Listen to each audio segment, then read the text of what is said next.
now we actually go into a block of awesome lightning talks, and they're all around the theme of unlocking climate action through science, technology, and innovation. For our first, we all know that humanity can only defeat climate change when we work together. So Blockchain for Climate Foundation and EcoTrust Canada are putting Article 6 of the Paris Agreement on the blockchain to enable cross-border collaboration and investment in emissions reduction. To talk to us more about that, please welcome Blockchain for Climate Foundation founder, Joseph Pallant.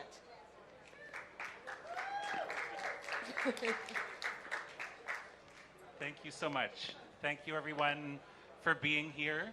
Thank you for your earnest, hard work on working towards the SDGs and addressing climate change. And also, thank you for the SDG Action Zone. This is an incredible event. It's really wonderful, and I really appreciate being here. So as mentioned, I'm the founder of Blockchain for Climate Foundation and the Director of Climate Innovation at EcoTrust Canada. And getting to pair these two works give us a really neat platform to move forward. So I believe that humanity will beat climate change when we work together and trust each other. Climate change is so clearly the challenge of our time. And the Paris Agreement is really nothing but a commitment to fight climate change together. All of the different articles touch on different pieces, but it's actually amazing when people say, well, Paris Agreement isn't going far enough or fast enough. I say, it's difficult to come to accord within your job or within your family or with your friends. Imagine every single country in the world coming together to agree on something as big as a structural change to fight climate change. That's the Paris Agreement. Now, there's one article that didn't get concluded, it didn't get its rule book written at COP24 in Katowice last year, and that's Article 6. Article 6 is the tool that enables a cross-border transfer of emission reduction outcomes. It's the tool that allows capital to flow to where the opportunities for emission reductions outcomes happen, and then to have those outcomes flow to where the demand sits. And it's critical for mobilizing private sector capital. That's why it's so important, because it adds the impact of climate to the business case of a project. So success requires trust, and it also requires these nuts and bolts. We need to operationalize Article 6. We need to get ready for when it does pass, that all of the tools underneath it are ready so that we can get working on having that capital flow and reducing those emissions. So why Blockchain for Climate? Our team, there's about 20 of us. We're around North America and Europe right now. We have a couple of our team members here, Cam Fung and Marco Schletz. Thanks so much for coming. And our team really recognized that in order to create mechanisms at scale to allow that cross-border investment in emission reductions, that the old technologies, the old ways weren't going to work. Now, under the Kyoto Protocol and the Clean Development Mechanism, they did have an international transaction log. And my apologies to anybody working on that or working in this system, but it's not going to move fast enough. If we're going to have the kind of economy and the kind of transfers that we need to stop climate change, we're going to need a new mechanism, and that's why we're building this on the blockchain. So I'm sure a lot of you have heard of Bitcoin here. Maybe some of you have heard of other blockchains. So if you think of Bitcoin, it's really using blockchain for money, blockchain for a store of value. So you can have a really clear, immutable, transparent, though pseudonymous, transfer of value from person to person. We need to build this for carbon credits. And so we identified that the Ethereum blockchain was really the right tool to do this, and we're building a proof of authority sidechain where we can have a node, we can have power at every single national party around the world so that it can mimic the UNFCCC and it can build that trust amongst countries. Our token architecture, it's really fascinating. Basically, the value of an offset is your ability to track that an emission reduction outcome really happened and where it goes. We saw that we could actually really make Blockchain for Climate work, that we could put Article 6 on the blockchain with the creation of a tool called the non-fungible token. Who here, if anybody, has heard about CryptoKitties? All right. They're adorable, breedable cats on the blockchain. They're really a fascinating tool, but what immediately occurred to us is where they code for eye color or bushy tail color, we can code for sector that the offset or the emission reduction was created. We can code for where it was done, what's the vintage, where are the verification documents, and this was our aha that we could make this happen.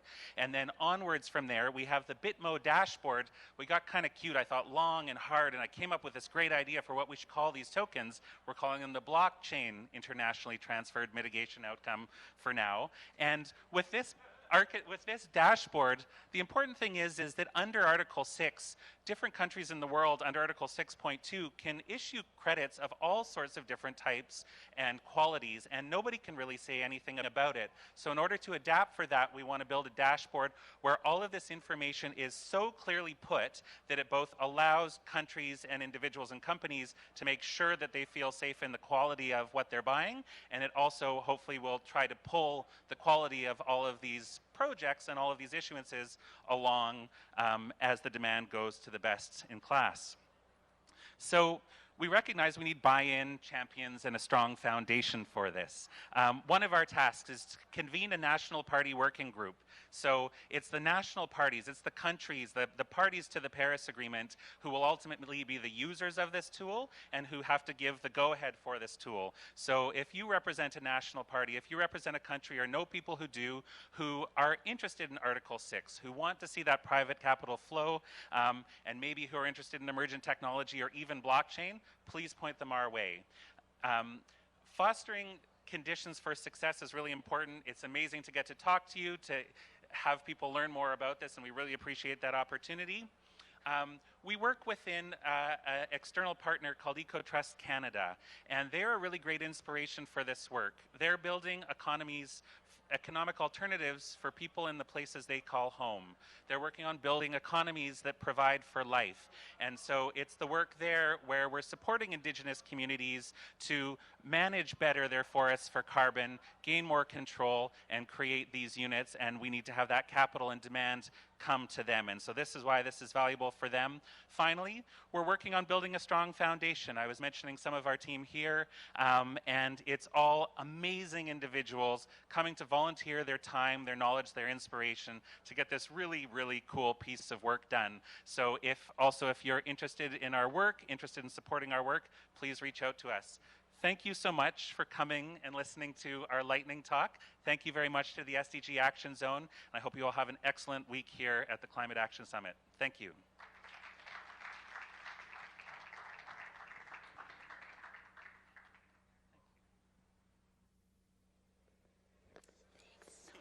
It's like huge thank you again to Joseph Pallant, founder of the Blockchain for Climate Foundation, which we like to get right so you can always follow them and follow up. And I'll always take hugs. Now for our next speaker, our next lightning talk under that rubric of unlocking climate action through science, technology, and innovation. Here we go. During this high-level week of the UN General Assembly, when the Secretary General will call for global action on climate, our next speaker will outline the game-changing role of, wait for it, space technology. So please welcome the Director of the United Nations Office for Outer Space Affairs, Simonetta Di Pippo.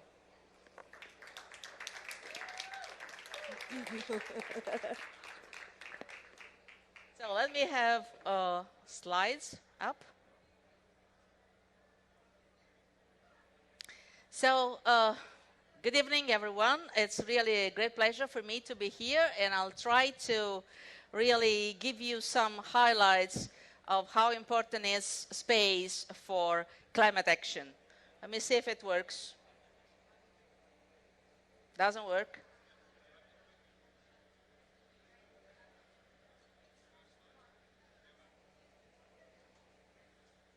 Sorry, technology. Yeah, but yeah, so I can talk without slides, but they are so beautiful that I would really love, if you're more technological than me, that they don't work. So then I want my minute back, huh? Definitely get your minute back. Good. chat with you while we're here. Okay, yeah. So How long has an Office for Outer Space Affairs existed? it started its work in 1959. Oh my It was goodness. here in New York, and then it was moved in Vienna in 93. So Wow. we are now officially in Vienna, even if I like to be here very often Well, you're to support the global climate action, among other things. Yeah, what we do is essentially to bring the benefits of space to humankind. So how to help emerging and developing countries to really benefit from space technologies. It looks It like works. we're not going to. Okay, so I can do it without. Okay, wonderful. That's not a problem. Let's start again. Okay. Simonetta di people. You want this one? Oh, Thank thanks. you. Yeah. So again, welcome everyone, and I hope that you can get interested in what I'm trying to say here. So the idea was to show you that since the first satellite was launched into space, which was in 1957, Sputnik 1, in reality, we really didn't know what was going to happen in one of the biggest adventure of our times, of humanity, which is space exploration. In reality, space utilization and exploration have been changing a lot the society we know, probably in a way that we could even think about in the past. And in reality, there are a lot of things that we do during our own day-by-day life where we use satellites every minute, every second. And probably, I don't know if most of you know, but every time you want to go from point A to point B, you use several constellations of satellites, the global navigation satellite systems. And we have 4 of them. I mean, here in the United States, you have GPS.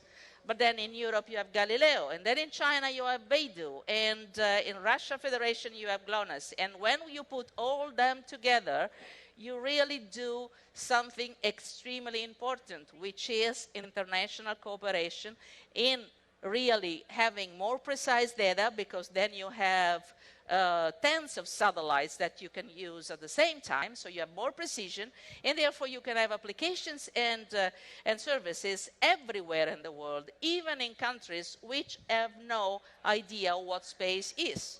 So we can really help a lot, I don't know, in agriculture, in urban management, in understanding how to position a renewable energy generation plant. You can really do a lot of things with space. But in particular, space is extremely important when we talk about disaster management in all their phases, from early warning, through the management of the disaster itself, down to the emergency response phase. And you can imagine, the more we are able to get data and knowledge on how to extract features from important images, high resolution that we can collect all over the world of the impacted area, then we can help humanitarian aid, we can help in the recovery phase, we can work with the civil protection entities, we can work with civil society in order really to manage in the best possible way the first recovery phase. And we at the Office for Outer Space Affairs, since 2006, we have a program which is called UN Spider, and it's a program through which we provide data and space-based data and services to all the 193 member states of the United Nations in order to help them with these images to manage the disaster cycle. And since this is quite a specific, let's say, kind of talk where I'm extremely interested in showing some good results, let me take the example of the Dominican Republic. Dominican Republic is a country which we've been working a lot with. They have a huge program in order to support the civil protection entity in supporting the population of the country. We have been going there several times, training them, training their teams, in order to get the maximum in terms of technologies, and information that they can extract from high-resolution images that at the beginning we were providing free of charge, but then they put in place a very good system to acquire this information. And so with these images, they can really manage very well all the disasters that unfortunately they are dealing with. That's a region quite affected, up to the point that they became so good in this kind of activities that they can also help the other countries around the region. So in particular Haiti, which is very close and not at the same level of development. This is just an example, just one country among the 193 we are dealing with, where you see how important is the relationship between the country and the United Nations, in particular the Office for Outer Space Affairs. So what we do really is to strive every second to bring the benefits of space to humankind. And what we do is really to try to be a sort of a broker. We connect the dots. So we put all the stakeholders together, governments, space agencies, civil society, so academia and NGOs, and also the private sector. Because in the private sector, we have, in space field, in certain topics, the space sector is really, the private sector is really extremely developed. And therefore, we can get several information, extremely important for us to provide the best to improve the quality of life of all the citizens. Well, extremely important. If you look at the essential climate variables, 54, which are the variables that we have to monitor and measure in order to really monitor what is happening in terms of changing climate. More than half of these essential climate variables can only be monitored through satellites, which means that without satellites, we are not going to have the right information to really tackle the big challenge of the impact of climate change. And this is extremely important for us, because for us, the link between climate change and disaster is so evident in all our activities day by day, because we see that every single moment, every single day, we have happening all over the world, we have events, extreme events, more and more extreme, more and more diversified, that we are not even able to understand how they could develop. And therefore, with this ability to monitor the essential climate variables, we can really support the climate action in a very precise manner. In other words, we cannot do anything in climate change, in trying to do concrete actions to support this topic, this challenge. We cannot do anything without space. So the main message is we live with space, and what we do is really to try to help planet Earth through space. So it's not only sending astronauts exploring the solar system, which is extremely important, because we have to understand the positioning of the Earth into our solar system. Extremely important is that with space, we help the Earth. So that's the message. Look at us as the ones who can really bring on one side humanity beyond the limits of Earth, but at the same time, we can really protect and help our planet for the future. Thank you very much.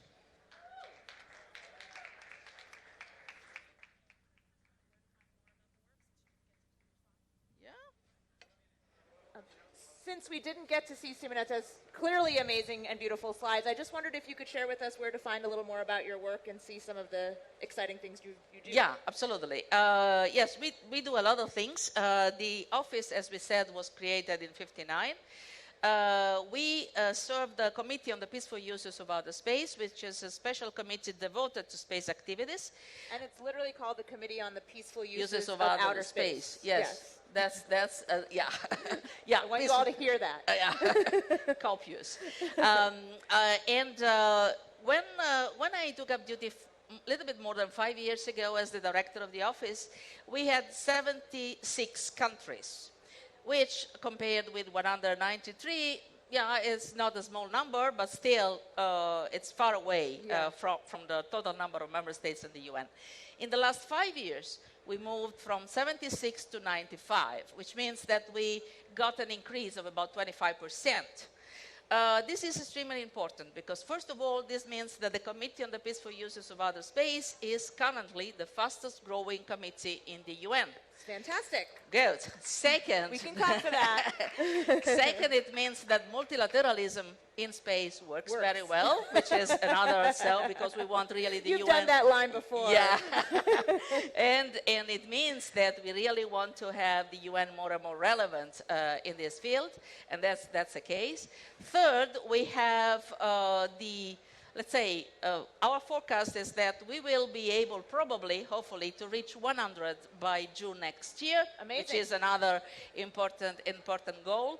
But still, we serve the 193 member states, which means that even if the committee is not at the same, let's say, level representation, but still we are working hard in order to bring more and more countries. Wonderful. Because space is key for everyone. Thank you. So we You're will look welcome. you up. Simonetta Di Pippo from the United Nations Office for Outer Space Affairs. And our final lightning talk in this block, which is again about unlocking climate action through science, technology, and innovation. Our next speaker created a film and book called 2040, which are essentially a visual letter to his now 5-year-old daughter, showing her what the world would look like in 2040 if we put into practice today the best solutions that already exist. He'll talk about his creative journey and discuss the importance of imagination and telling new stories about the better world we want to inhabit. Please welcome actor and director Damon Gameau. Damon. Wait, welcome Damon Gameau. You should probably listen to my talk first. Thanks, everyone. Thanks for having me. So 4 years ago, my daughter turned 2, and I had absolutely no idea how I was going to communicate to her what her future looked like and the trajectory that we're on around climate change and lots of other ecological dilemmas we're facing. And so I spent the next 4 years traveling around the world trying to find the best solutions that existed to many of these problems, and then I put them in the form of a visual letter to her called 2040. It's a documentary film that shows her what the world would look like in 2040 if we put those solutions into practice today. And one of the most important people I met along my journey was an environmental psychologist named Renee Lertzman. And she said that when we constantly only hear about the dread and the fear and the anxiety, when we're bombarded with that, which we are in the media right now, it activates a part of our brain called the limbic system. And when that's activated, it actually shuts down the prefrontal cortex. And the prefrontal cortex is where we problem solve and we think creatively. So it is causing widespread paralysis in a lot of people. They're angry, they want to take action, but they just don't know what to do. There's nowhere to channel that energy. So the film opened in Australia about 3 months ago, and it's already one of the highest grossing documentaries of all time in my country, and we're about to release it through Europe and in America early next year. I'll show you a 2-minute trailer and then talk a bit more about the film.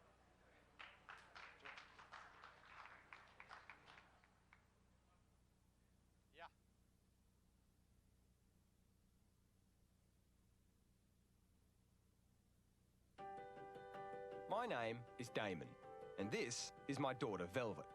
Her major concern right now is the elusive art of sleep direction. But soon, she'll have to face a rapidly deteriorating environment. The ice sheet is now melting faster than the scientists predicted. I think there's room for a different story, a story that focuses on the solutions to some of these problems. So in 2040, what will the world look like for our daughter if we just embrace the best that already exists? Instead of having governments that are reacting to disaster, we need governments and businesses that actually take us off in a different direction. Maybe it's farming, or it can be energy, it can be housing, or empowering girls. I'd like to see deforestation being stopped. Oh, that would be so cool. That'd be awesome. Just be respectful to Earth. Imagine Velvet. We adopted regenerative practices like phrases, Pulling the carbon into the soil and making it healthier. That's right, yeah. and we embrace efficient local energy. Bangladesh has 5 million solar home systems. They have that power in their own hands. This is bringing people together. But here I am sitting on an aeroplane that is spewing out carbon.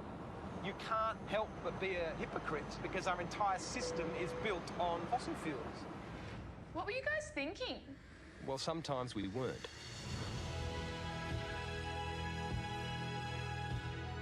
The power of innovation, imagination, creativity is within all people. People want to be working on something that they can see is actually helping to regenerate the world. Everywhere you look, you will see incredible reasons for hope. You could feed 10 billion people with the protein from marine permaculture alone. Wow. Not only are there so many people who want to take part in telling a new story, we have everything we need right now to make it happen. What's your 2040? I just want the future to be good.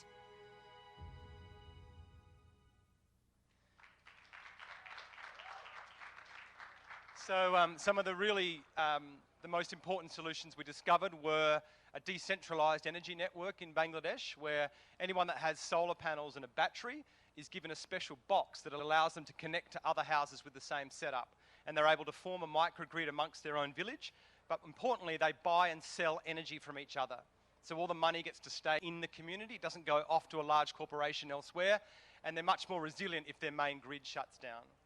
We looked at regenerative agriculture, which takes carbon from the atmosphere and puts it back into the soil with incredible benefits, not only for water retention, which is really important moving forward, but also for the health of our food.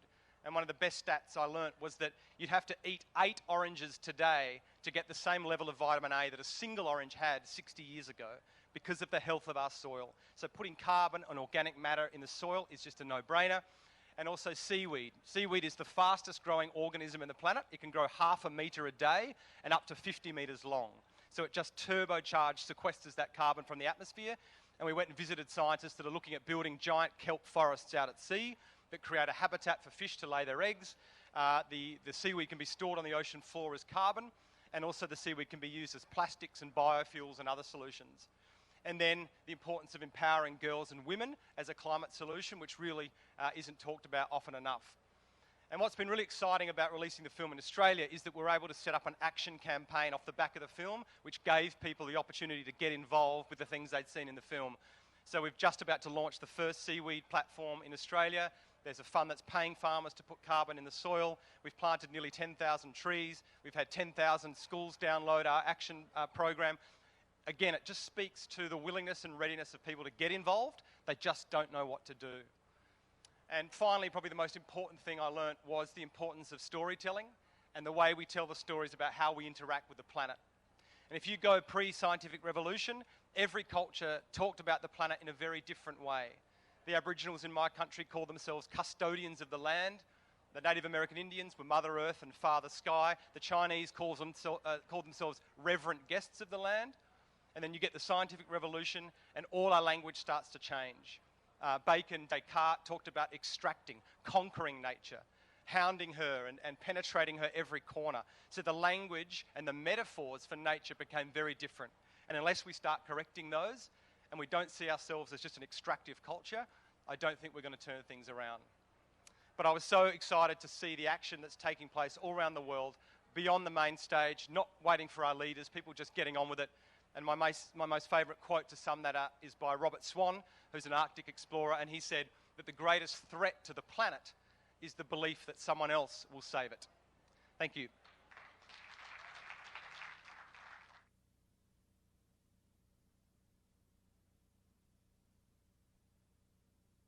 All righty. Thank you so much to all our speakers, to Damon and to Joseph and to Simonetta from this Lightning Talk block. You now have 30 minutes to hang out and chat with each other. Please visit our exhibitors. Again, the Butterfly Wings, the VR films, and what's the other thing I'm forgetting that's awesome over there? You'll find it, I trust you. And please don't forget to continue posting on social media with the hashtags for People for Planet, SDG Action Zone, and Act for SDGs. And we will see you back here in 30 minutes at 3:45 for our next set of sessions. Thanks so much.